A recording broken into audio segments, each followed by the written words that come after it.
ఓం గం గణపతియై నమః. శ్రోతలకు నమస్కారం. మన ఛానల్కు స్వాగతం.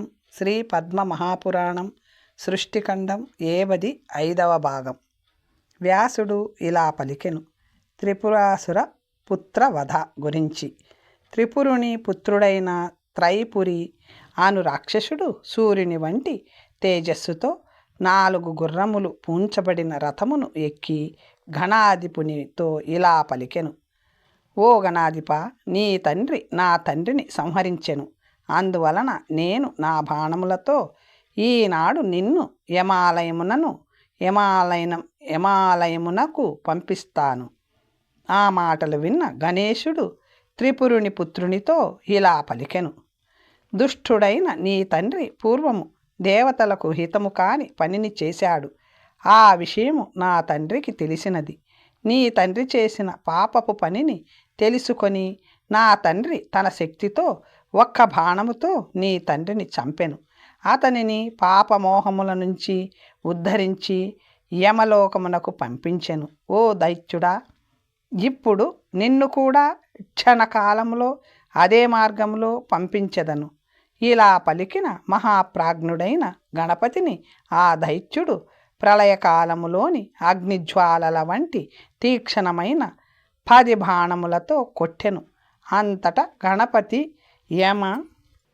యమపాశమునకు సమానమైన అగ్నిజ్వాలలు వెదజల్లుచున్న గుర్రపు డెక్క ఆకారము గల 1000 కొలది తీక్షణమైన బాణములతో ఆ దైత్యుని కొట్టెను. కోపముతో కన్నులు ఎర్రబారి దైత్యుని బాణములన్నింటినీ మధ్యలోనే ముక్కలు చేసెను.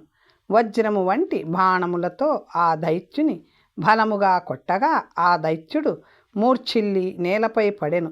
అంతటా భద్ర, సౌభద్ర, విభీషణ నిర్జరాంతకలను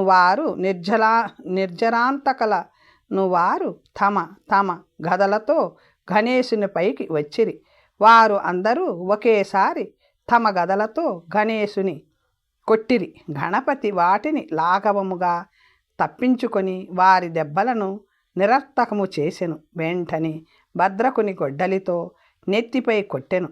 నిర్జరాంతకుని కత్తితో నేల కూల్చెను. సౌభద్రుని తలను గొడ్డలితోనూ భీషణుని తలను కత్తితోనూ వేరు చేసెను.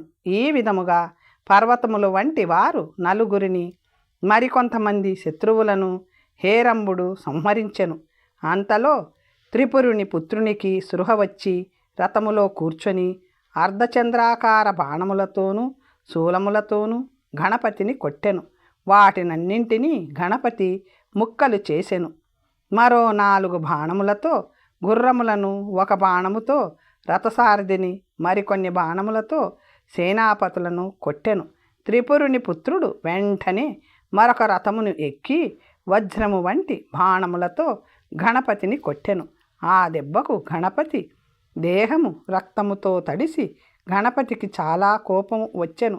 అప్పుడు 3 బాణములు తలకు, 7 బాణములు ఎదకు, 4 బాణములు నాభికి, 5 బాణములు నాభి క్రిందికి గురిపెట్టి కొట్టెను. ఈ విధముగా శరీరమంతా దెబ్బలు తగిలిన దైత్యుడు మూర్ఛ పొంది రథములో పడిపోయెను. బుద్ధిమంతుడైన రథసారథి వెంటనే అతనిని రణరంగము నుంచి బయటకు తీసుకొని వెళ్ళెను. యుద్ధము నుంచి వెనుతిరిగిన వానిని దేవపూజితుడైన గణపతి ఎన్నడూ కొట్టలేదు. చాలాసేపటి తరువాత మూర్ఛ నుంచి తేరుకొన్న దైత్యుడు రథసారథితో ఇలా పలికెను. వీరువైన హరుని పుత్రుని వద్దకు వెంటనే పద. అప్పుడు రథసారథి త్రిపురుని పుత్రునితో సత్యము, పథ్యము, సౌమ్యము అయిన మాటలను ఇలా పలికెను. యుద్ధములో శివుని పుత్రుని బాణములను తట్టుకొనుట ఎవరి తరము? అందుకే మూర్ఛితులైన మిమ్మలను ఇచ్చటకు తీసుకొని వచ్చాను. ఇప్పుడు మీకు ఇష్టం వచ్చినట్లు చెయ్యండి. ఇంతలో హిరణ్యకశిపుడు ఉత్తమమైన ఏనుగును పంపించెను. ఆ ఏనుగును ఔషధములు మొదలైన వాటితో కొవ్వెక్కునట్లు చేసి 100 రెట్లు అధిక శక్తివంతమగునట్లు చేసెను. మంత్రించిన నీటితో దాని గాయములను మాంచెను. ఆ ఏనుగు తన 2 దంతములతో పర్వతములను ముక్కలు ముక్కలుగా చేసెను. అటువంటి ఏనుగు సైన్యాన్ని సేనాధిపతులను చంపుతూ జయించుటకు అసాధ్యముగా నున్నది. దైత్యుడు ఆ ఏనుగు పైకి ఎక్కి తీక్షణమైన బాణములతో దేవ ప్రముఖులను కొట్టుచుండెను. అతని బాణములు తాకిడికి దేవతల దేహములు రక్తసిక్తమై నేల కూలిరి. ఆ దైత్యుడు ఏనుగుపై ఎటు వెళితే అటు భయంకరమైన బాణములతో కొట్టెను. ఏనుగు కూడా కొంతమందిని కొట్టినది, మావటికి కొంతమందిని కొట్టెను. ఆ ఏనుగు వేగమును అది తిరుగుట వలనను కొంతమంది దేవతలు మిక్కిలి దుఃఖమును పొందిరి. భయము లేని దేవతాశ్రేష్ఠులు శస్త్రాస్త్రములతో కొట్టిరి. దెబ్బతిని నేలపై పడిన దేవతలు భయముతో గణేశుని శరణు పొందిరి. ఈ విధముగా దేవతలకు కలిగిన విధ్వంసము చూసి గణపతి అగ్ని వంటి వజ్రము వంటి బాణములతో ఏనుగును త్రిపురుని పుత్రుని కొట్టెను. ఆ దెబ్బకు ఏనుగు దైత్యుడు గణపతి మీదికి వచ్చిరి. గణపతి దైత్యుడు ఒకరిపై ఒకరు బాణముల వర్షము కురిపించిరి. వారి శరీరములు రక్తసిక్తమైనవి. ఒకరిని ఒకరు గెలవాలని ఘోర యుద్ధము చేసిరి. గణపతి వాహనమైన ఎలుకను ఏనుగు దంతములతో పొడిచెను. ఎలుక కూడా ఏనుగును హింసించెను. ఈ విధముగా వారిరువురికి దేవదానవులకు ఘోరమైన యుద్ధము జరిగినది. ఈ విధముగా ఆ నలుగురికి మధ్య కలిసి మరియు వేరువేరుగా అమోఘమైన యుద్ధము జరిగినది. ఆ యుద్ధము సర్వలోక భయంకరమైన శబ్దముతో ఘోరముగా నున్నది. దేవదానవులు మధ్య మహాభయంకరమైన యుద్ధము జరిగినది. ఈ విధముగా యుద్ధము జరుగుతున్నప్పుడు వినాయకుని వాహనము ఎలుక ఏనుగును కొరికెను.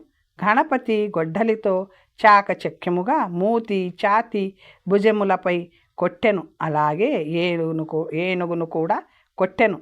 ఆ దెబ్బకు దైత్యుడు ఏనుగుతో పాటు రక్తము కక్కుకొని నేలపై పడెను. దేవతల ఋషులు సాధు అని పలికిరి.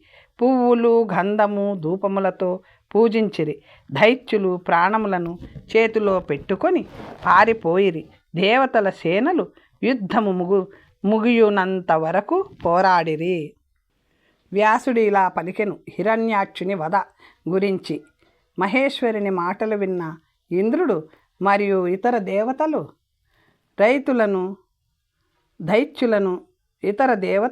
దైత్యులను చుట్టుముట్టి ఆయుధములతో వారిని కొట్టిరి. అప్పుడు కుంభుడను రాక్షసుడు యుద్ధమునకు వచ్చి యక్షరాజైన కుబేరుని గదతో కొట్టెను.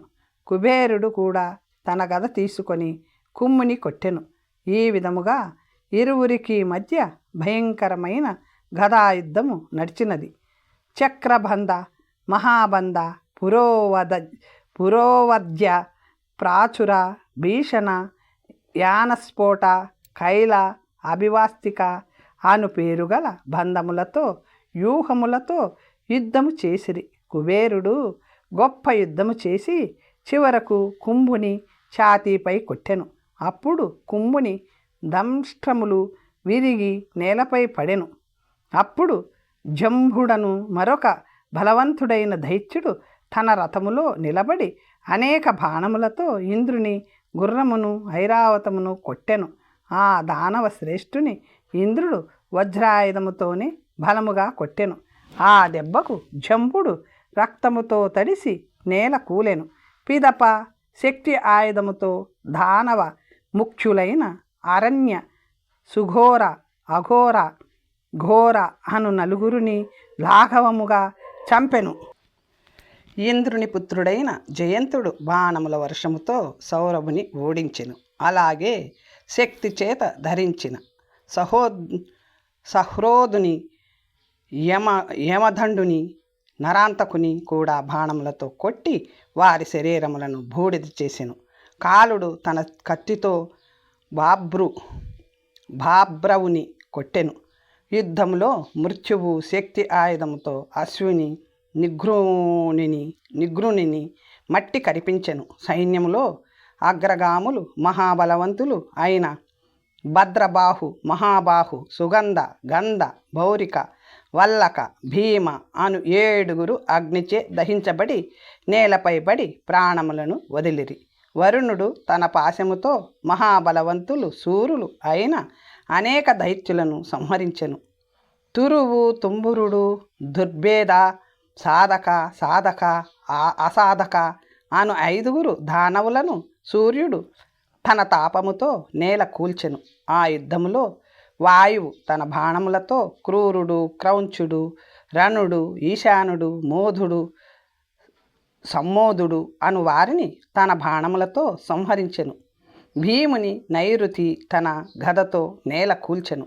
దేవతలను ఎదిరించిన 100 కొలది బలవంతులైన దైత్య దానవులను రుద్రులు శూలముతోనూ, వసువులు బాణములతోనూ, మేఘములు వడగండ్లు మరియు పిడుగులతోనూ, కుబేరుడు గదతోనూ, ఇంద్రుడు వజ్రాయుధంతోనూ, కార్తికేయుడు శక్తి ఆయుధంతోనూ, యముడు యమదండముతోనూ, మృత్యువు శక్త్యాయుధముతోనూ, వరుణుడు పాశముతోనూ, గణపతి పరశువుతోనూ సంహరించెను. విష్ణువు తన చక్రముతో అనేక మంది దైత్యుల తలలను వేరు చేసెను. తక్షకుడు మొదలగు సర్పములు కాటులతోనూ, చంద్రుడు మంచుతోనూ, గుర్రమును ఆరోహించిన కరుడు మొదలగు వారిని సంహరించెను. అలాగే వరుణుడు పాశములతో ఏనుగులను చంపెను.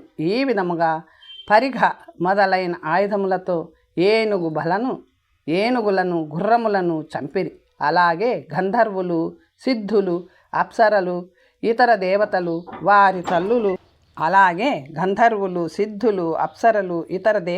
వారి తల్లులు, గణనాయకులు అనేక మంది ప్రళయ భయంకరులైన రాక్షసులను సంహరించిరి.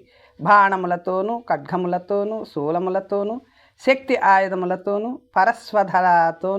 పరస్వధలతోనూ, యష్టులతోనూ, పరిగలతోనూ, భల్యములతోనూ దేవతలు, అసురులు సంహరించిరి. ఈ విధముగా అసురులు నశించుచుండగా దైత్యరాజు హిరణ్యాక్షుడు స్వయముగా వచ్చెను. అతడు సూర్యుని వలె ప్రకాశించుచు అనేక ఆభరణముల చేతను, ధ్వజముల చేతను, పతాకముల చేతను, గంటల చేతను అలంకరించబడిన ఇంద్రుని రథము వంటి రథములో అక్కడికి వచ్చెను. దేవదానవులకు జయంప శక్యము కాని హిరణ్యాక్షుడు బాణముల వర్షముతో అనేక 100,000 ఏనుగులను, గుర్రములను, రథములను ధ్వంసము చేసెను. మృత్యువు వంటి బాణములతో దేవతల సైన్యములో సంచరించెను. కొలనులో నున్న పద్మమును ఏనుగు ధ్వంసము చేసినట్లు యుద్ధములో దేవతా సైన్యమును నాశనము చేసెను. ఈ విధముగా దేవతలు నశించుచుండా హిరణ్యాక్షుడు సింహనాదము చేసి బాణములను వేగముగా ప్రయోగించి అనేక మందిని మట్టి కరిపించెను. జయంతుని 10 బాణములతోనూ, రేవంతుని 5 బాణములతోనూ, ఇంద్రుని 15 బాణములతోనూ, చిత్రరథుని 20 బాణములతోనూ, గుహుని 25 బాణములతోనూ, హేరంబుని 3 బాణములతోనూ, యముని 40 బాణములతోనూ కొట్టెను. మృత్యువును కాలుని 2 చేతులతో కొట్టెను. గుహ్యకులకు అధిపతి అయిన కుబేరుని మరియు వాయువును 10 బాణములతో కొట్టెను. 67 బాణములతో రుద్రులను కొట్టెను. వసువులను 10 బాణములతోనూ, సిద్ధులను 18 బాణములతోనూ, గంధర్వులను 10 బాణములతోనూ, పన్నగులను 6 బాణములతోనూ కొట్టెను. దైత్యేంద్రుని ధాటికి తట్టుకోలేక దేవతలందరూ భయపడిపోయిరి, దుఃఖితులయ్యారు, ప్రతీకారం తీర్చుకోలేకపోయారు. మహేశ్వరుని శూలము వంటి బాణములతో దేవతలు కొట్టబడి మూర్ఛితులైరి. దేవతా శ్రేష్ఠులు అతని ముందు నిలవలేకపోయిరి. ఈ విధముగా దేవతలందరూ దీనులై ఇంద్రుని ముందు పెట్టుకొని అందరికీ రక్షకుడైన విష్ణువును శరణు పొందుటకు విష్ణువు వద్దకు వెళ్ళిరి. అంతలో విష్ణువు పక్షిరాజైన గరుడునితో యుద్ధము చేయుటకు దైత్యునికి ఎదురుగా పద అని పలికెను. నారాయణుని ఆజ్ఞ గైకొని ఆ దైత్యుని నశింపచేయుటకు గరుడు వెంటనే దైత్యుని ఎదురుగా వెళ్ళెను. ఆ దైత్యుడు విష్ణువు రథమును బాణములతో కొట్టి అవినాశి అయిన విష్ణువుతో ఇలా పలికెను: ఓ విష్ణు, ఇతర దేవతలతో పాటు నిన్ను కూడా చంపి నేను ఒక క్రొత్త సృష్టిని చేసేదను. ఆ విధముగా గర్జించుచున్న దైత్యునితో విష్ణువు, ఓ పాపి, నీవు శక్తిమంతుడవైతే మొదట నా ముందు స్థిరముగా నిలు. అప్పుడు ఆ దైత్యుడు యముని దండముల వంటి అనేక బాణములతో విష్ణువును కొట్టెను. అవ్యయుడైన విష్ణువు ఎంత మాత్రము చలించకుండా వాటినన్నింటినీ మధ్యలోనే ముక్కలు చేసెను. ఆ దైత్యుడు తిరిగి వేల కొలది బాణములను విష్ణువుపై ప్రయోగించెను. వాటినన్నింటినీ విష్ణువు ముక్కలు చేసి బడబానల అగ్ని కలిగిన ఎదిరించ శక్యము కాని బరువైన వేగవంతమైన బాణములతో ఆ దైత్యుని కొట్టెను. తీక్షణమైన మనోవేగముతో వెళ్ళే బంగారు బాణములతో విష్ణువు దైత్యుని కొట్టెను.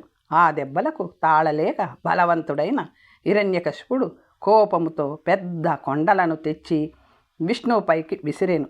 గదతో ఒక్క దెబ్బతో విష్ణువు వాటిని పిండి చేసెను. ఆ తరువాత కొన్ని వేల పర్వతములను విష్ణువుపైకి విసిరెను. వాటినన్నింటినీ విష్ణువు లాఘవముగా నాశనము చేసెను. ఆ దానవ శ్రేష్ఠుని మనసు కోపముతో నిండి 1000 చేతులను పొంది బాణములను శూలములను పట్టశములతోనూ విష్ణువును కొట్టెను. విష్ణువు వాటినన్నింటినీ మధ్యలోని ముక్కలు చేసెను. అనంతరము విష్ణువు ఘోరమైన భయంకరమైన శివుని శూలముల వంటి తీక్షణమైన బాణములతో హిరణ్యాక్షుని సమస్త అంగములలో కొట్టెను. అప్పుడు హిరణ్యాక్షుడు మూర్ఛితుడయ్యెను. తెలివి వచ్చిన తరువాత 8 గంటలు కలిగిన కాలుని నాలుకకు సమానమైన శక్తి ఆయుధమును శ్రీహరి ఎదపై విసిరెను. అప్పుడు నారాయణుడు మెరుపుతో కూడిన నల్లని మేఘము వలె ప్రకాశించెను. అప్పుడు దైత్యులు అందరూ సాధు జయము కలుగుగాక అని పలికిరి. అప్పుడు విష్ణువు తన చక్రమును దైత్య సైన్యంపై ప్రయోగించెను. ఆ చక్రము దైత్యసేనల తలలను వేరు చేసి మాధవుని వద్దకు వెనుకకు వచ్చెను. ఆ అనంతరము ఒక శక్తి ఆయుధముతో హిరణ్యాక్షుని కొట్టగా హిరణ్యాక్షుడు రథముపై కూలబడెను. చాలాసేపటి తరువాత తేరుకొని ఆగ్నేయాస్త్రముతో కేశవుని కొట్టెను.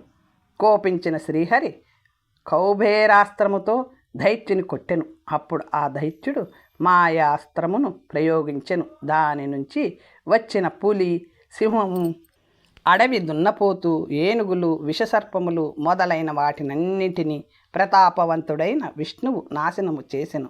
ఈ విధముగా మాయాస్త్రము నాశనము కావడంతో హిరణ్యాక్షుడు శూలముతో విష్ణువును కొట్టెను. విష్ణువుకు దెబ్బ తగిలి రక్తము కారినది. తరువాత విష్ణువు 3 బాణములతో శూలమును ముక్కలు చేసెను. 10 బాణములతో రథము, ధ్వజమును, పతాకమును, ఛత్రమును, సారథిని, గుర్రములను ముక్కలు చేసెను. ఈ విధముగా హిరణ్యాక్షుని రథము ధ్వంసము కావడంతో మరొక రథము నెక్కి విష్ణువుకి ఎదురుగా వచ్చెను. అప్పుడు వారిరువురికి మధ్యలో లోక విస్మయకరమైన యుద్ధము జరిగినది. వారిరువురికి మధ్య ప్రతీకారములతో అస్త్రయుద్ధము జరిగినది. ఈ విధముగా 1000 సంవత్సరముల కాలము వారిరువురికి యుద్ధము జరిగినది. అనంతరము మహాశక్తిమంతుడైన ఆ దైత్యుడు వామనావతారములో విష్ణువు పెరిగినట్లు పెరిగెను. చరాచరములతో నిండిన 3 లోకములను నోటిలో పెట్టుకొనెను. అప్పుడు భూమిని నోటిలో పెట్టుకొని హిరణ్యాక్షుడు రసాతలమునకు వెళ్ళెను.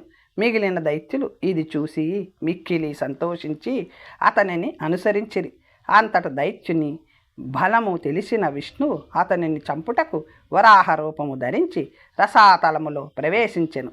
జీవులకు ఆశ్రయమైన భూమి మూలమునకు వెళ్ళి భూమిని కోరలపై ధరించెను. భూమిని ఈ విధముగా ధరించి విష్ణువు అక్కడ నుంచి బయలుదేరినప్పుడు చెడ్డ మాటలు పలుకుతూ హిరణ్యాక్షుడు అక్కడికి వచ్చెను. వరాహ రూపము ధరించిన విష్ణువు అతని మాటలను భరించి భూమిని నీటిలోనున్న ఒక కొండపై నిలిపి తన శక్తితో అది కదలకుండా చేసెను.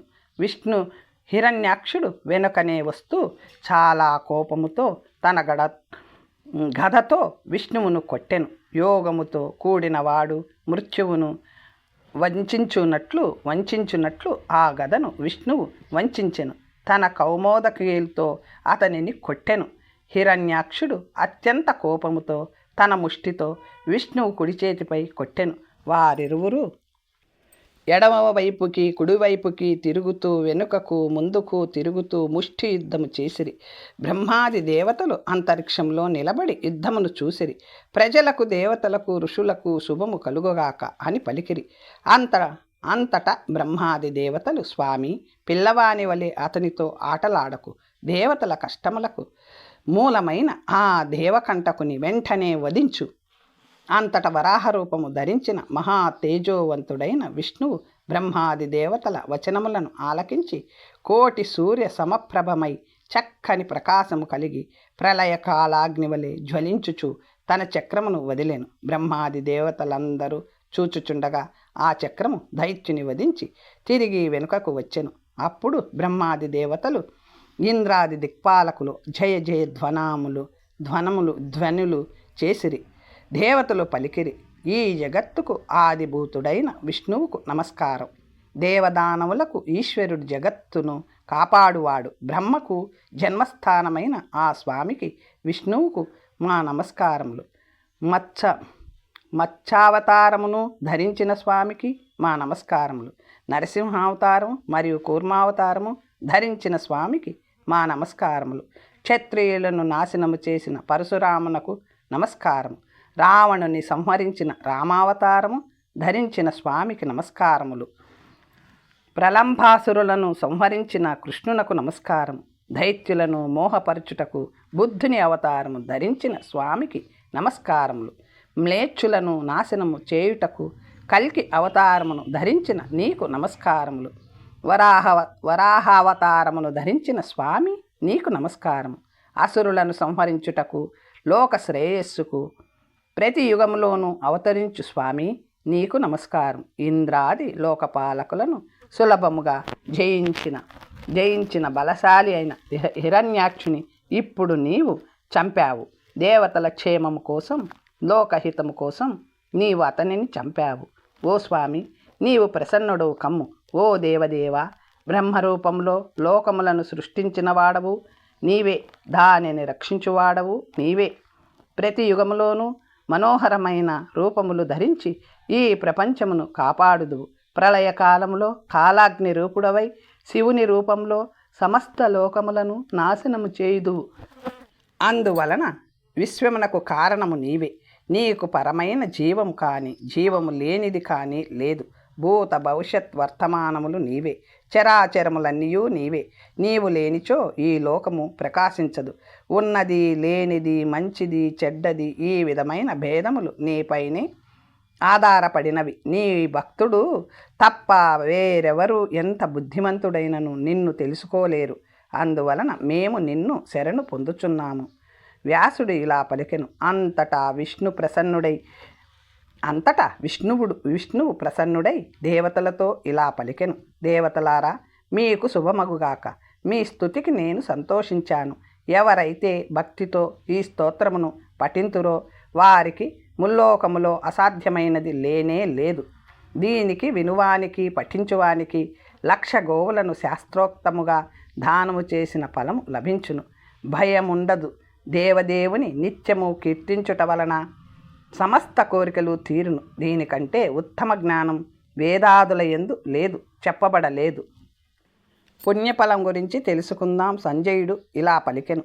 ఓ బ్రాహ్మణ, యుద్ధములో శత్రువుని ఎదిరించినప్పుడు కానీ, పారిపోచున్నప్పుడు కానీ మరణించినవాడు పొందుగతి ఏమిటి? ఏ గురుదేవా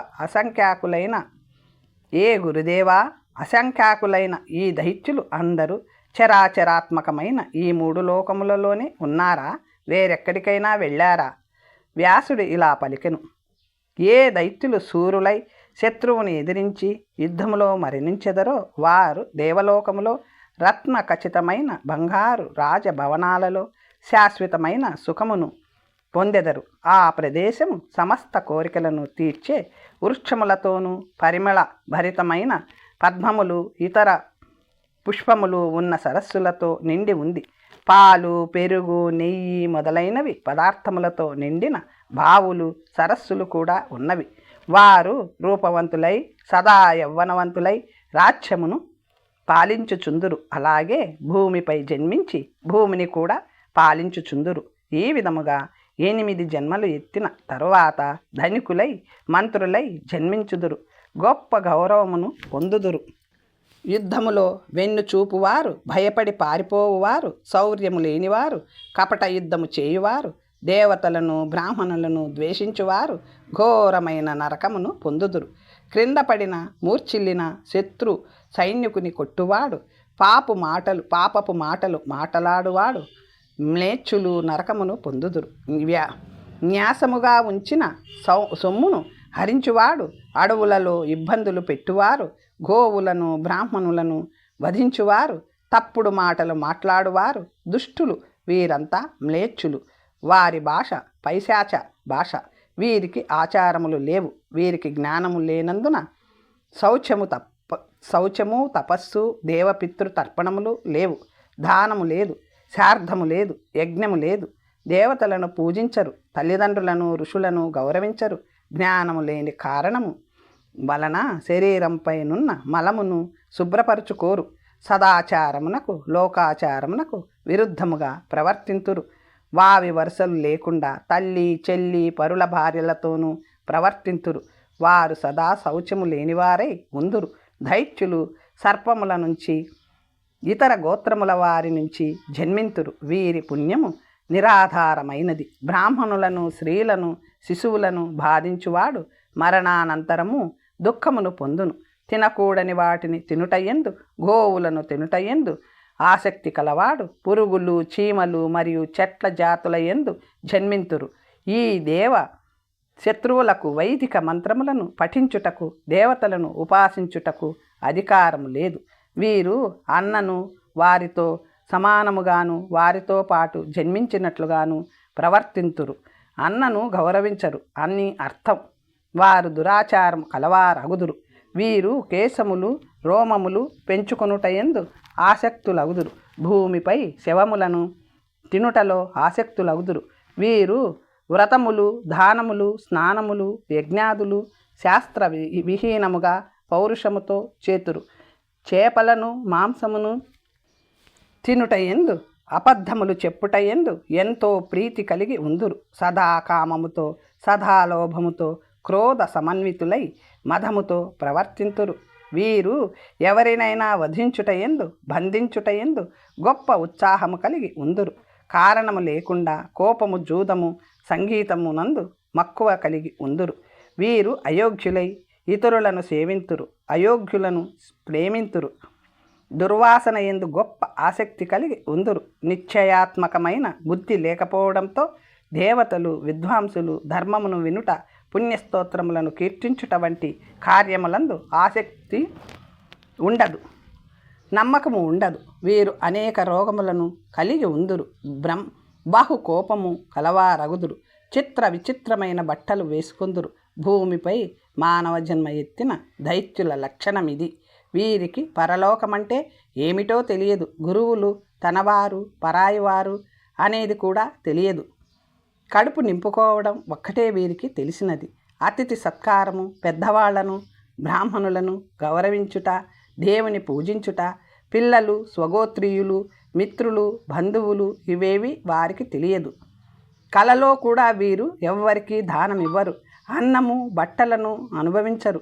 వీరు ధనము డబ్బులు మాత్రము ఎంతో జాగ్రత్తగా కాపాడుకుందరు. అందుకే వీరిని మనిషి రూపంలోనున్న యక్షుల అనవచ్చును. కాలము ఆసన్నమైనప్పుడు కూడా వారు ఆ ధనమును వదులుకోరు, దానమివ్వరు, రాజుకు కూడా ఇవ్వరు. ఇటువంటి యక్షులు సదా దుఃఖములో ఉండి పరుల కోసం భారము వహింతురు. స్త్రీలకు కానీ పురుషులకు కానీ ప్రేతముల ఆచారము లోక నిందితము. సర్వలోక గర్హితమైన ప్రేతముల లక్షణములు చెప్పెదను. ఏకాగ్ర చిత్తుడవై వినుము. వారు ఎల్లప్పుడూ మలములతోనూ బురదతోనూ ఉంటారు. సత్యము శౌచము అనునవి లేనే లేవు. పళ్ళు తల వస్త్రములు శరీరము ఎల్లప్పుడూ మలినమై ఉండును. ఇల్లు ఆసనములు వస్త్రములు మొదలగునవి ఒక్కసారి కూడా కడుగరు. అడవికైనను వెళ్ళుదురు కానీ స్త్రీలను భార్యను సుఖపెట్టవలేనను ఆలోచన మనసులో కూడా రాదు. వీరు మిగిలిపోయినది ఎంగిలి అయినది దుర్వాసన పూరితమైనది అయిన ఆహారమును తినుటలో ఆసక్తి కలిగి ఉందురు. భోజనము చేయుట, నీరు త్రాగుట, నిద్రించుట అన్నీ చీకటిలోనే చేయుదురు. శాంతిగా ఉండరు. నోరు శుభ్రముగా ఉండదు. శుచి అనున్నది ఉండనే ఉండదు. నరకములో ప్రేతముల లక్షణము ఇలా ఉంటుంది. ఏది మంచి ఏది చెడు అనున్నది తెలియదు. శత్రువులను, మిత్రులను, గుణములను, దోషములను వీరు తెలియరు. పాప పుణ్యముల యోగ్యత, దేవతల, బ్రాహ్మణుల పూజ యోగ్యత వారు తెలియజాలరు. శత్రువులు, మిత్రులు, సములను తెలియరు. బుద్ధిమంతులు వీరిని మనుష్యలోకములోనున్న పశువులుగా తెలియదురు. మతి స్థిమితము లేక అనేక రూపములతో వ్యర్థముగా భూమిపై తిరుగుచుందురు. వారు యక్షరూపములోనున్న నరులు.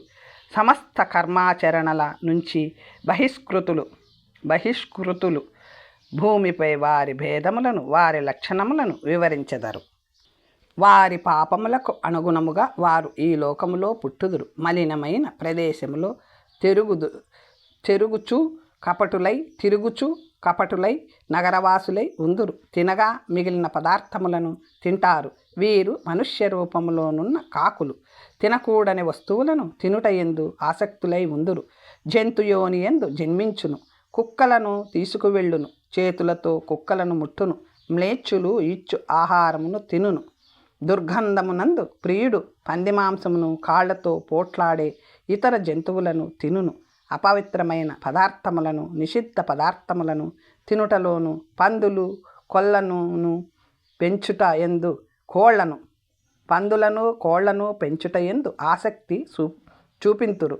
అయోగ్యులతో సహవాసము చేయుదురు. కట్టెలను ప్రోగు చేసి కొండలపై అగ్నిని వ్రేల్చుదురు. వీరు మ్లేచ్చులు. వీరు క్షత్రియులకు కూడా భయంకరులు. ఉత్తమ కులమునకు చెందినవారు ధర్మమును విడిచినప్పుడు, సదాచారము నశించినప్పుడు మ్లేచ్చులు, దస్యులు జన్మింతురు.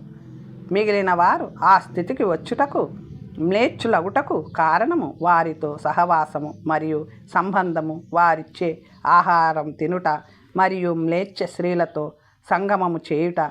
అప్పుడు జనులందరూ దుఃఖములతోనూ వ్యాధుల చేతను పీడింపబడుదురు.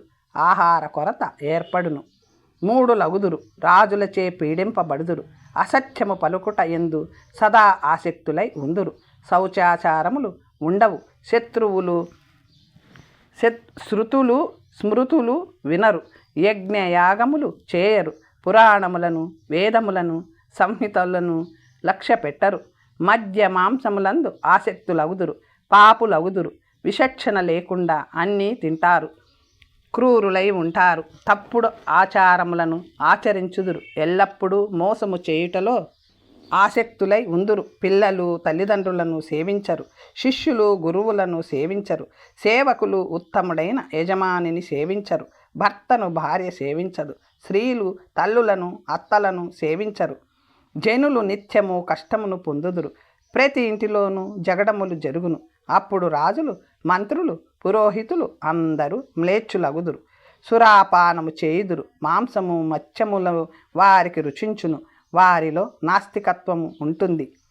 యోగములు, గుణములు మతాలలోనే కానీ చేతలలో ఉండవు.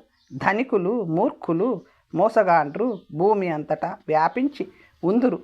వీరు నగరములోనున్నను, అడవిలోనున్నను ఒకరికొకరు ప్రియులగుదురు. మత్స్యములను, మాంసములను విచక్షణారహితముగా తింటారు. బ్రాహ్మణులైనను, శూద్రులైనను అడవిలో ఉండి పాపపు పనులను చేయుదురు. భక్తి కలిగిన వానిని, భక్తుని పశువుగా భావింతురు. వీరంతా శాశ్వతముగా నరకమును పొందుదురు. ఈ పాపులు వారి పితృదేవతలను నరకమునకు పంపించుదురు. వీరంతా ఒకప్పుడు దేవతలుగా ఉన్న రాక్షసులు, పిశాచాలు, దైత్యులు, గుహ్యకులు. సందేహము లేదు. మోసప్రియులైన వీరు దేవతలు కారు, మనుష్యులు కారు. సంజయుడు ఇలా పలికెను. భూమిపై జన్మించిన సజ్జనులు జీవిత లక్ష్యమును ఎలా తెలుసుకొందురు? నాకు కలిగిన ఈ సందేహమును దూరము చేయవలేను అనెను. అప్పుడు వ్యాసుడు ఇలా పలికెను. బ్రాహ్మణ జాతిలో కానీ మరే ఇతర జాతిలో కానీ ఎక్కడ పుట్టినను వారి పూర్వజన్మలో చేసిన పాపములను అనుగుణముగా పుట్టిన దైత్యులు, రాక్షసులు, ప్రేతములు వారి వారి స్వభావమును విడువరు. మనుష్యులలో ఎల్లప్పుడూ జగడము చేయువారు అసురులని అంటే దైత్యులని తెలుసుకొనుము. మోసగాండ్రు, శుచిలేని వారు, క్రూరులు, రాక్షసులని, దానవులని తెలియను. వారు చేయు దానములు, దేవతలకు చేయు పూజలు జనులకు ఉద్వేగకరముగా ఉండును. ఉగ్ర అంటే తప్పుడు భావనతో లభించిన రాజ్యమును, ఐశ్వర్యమును శాశ్వతముగా అనుభవింతురు. జయ శౌర్య పరాక్రమాదులు వలనను పుణ్యము చేయుట వలనను పాపములు నశించవచ్చును. భూమి, స్వర్గ, పాతాళ, నరకములలో ఉండి ఉత్తమమైన తపమును ఆచరించి ఒకరు దేవత కావచ్చును. ప్రహ్లాదుడు వాసుదేవుని చక్కగా ఆరాధించుట వలన దేవతలచే పూజితుడైనాడు. అలాగే అంధకుడు శివుని స్తుతించి శివగణాలలో ఒకడయ్యాడు. అలాగే మహాబలవంతుడైన భృంగి కూడా శివగణాలలో ముఖ్యుడయ్యాడు. బలి విష్ణువును ఆరాధించుట వలన రాబోయే కాలంలో ఇంద్రుడగును. వీరు ఇంకా మిగిలిన వారు పరలోకములో స్వామిని ఆరాధించి ఉత్తమ గతిని పొందెదరు. కొందరు దైత్య కులములో పుట్టినను ఉత్తములై అనేక విధములుగా పితృదేవతలను పూజింతురు. బుద్ధిమంతుడు సుపుత్రుడు అయినవాడు ఒకడైనను కులమును కాపాడును.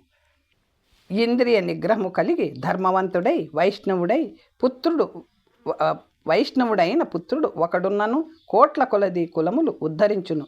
ధర్మము క్షీణించుచున్న ఈ కలియుగంలో ధర్మాత్ముడైన ఒక్క పుత్రుడున్నను దేశమును కాని, నగరమును కాని, గ్రామమును కాని, కనీసం కులమునైనను ఉద్ధరించును. తరువాత కథ వచ్చే భాగంలో తెలుసుకుందాం. నమస్తే.